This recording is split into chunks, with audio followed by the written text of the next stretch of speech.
Da roupa secando assim no varal, é um tempo, sugere uma percepção do tempo muito sutil assim, e da ausência do corpo que aquela roupa representa.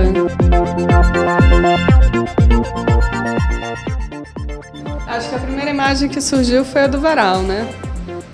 E aí as outras foram surgindo, os objetos foram aparecendo.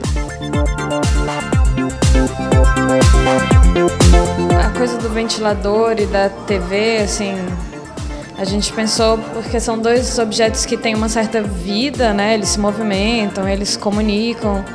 Então, a ideia foi fazer eles se comunicarem mesmo, né? Um olhar para o outro, dialogar com o outro.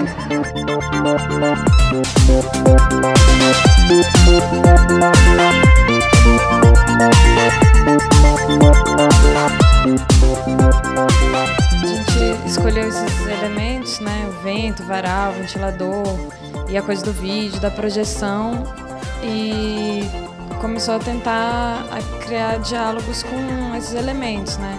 Aí daí surgiram as instalações, as videoinstalações, as fotografias.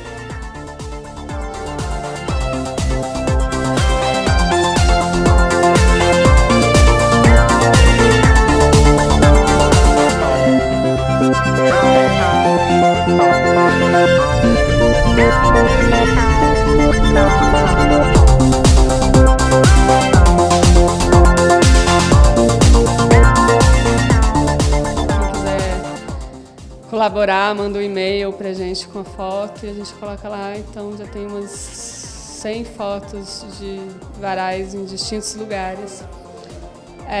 www.flickr.com/Vento Vestia, que é o nome da exposição.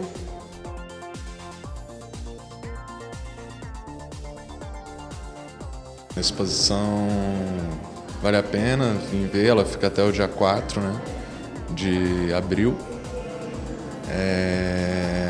de 10 às 20 horas, né, sábado, domingo, feriado até às 18. E é isso, tem que vir ver.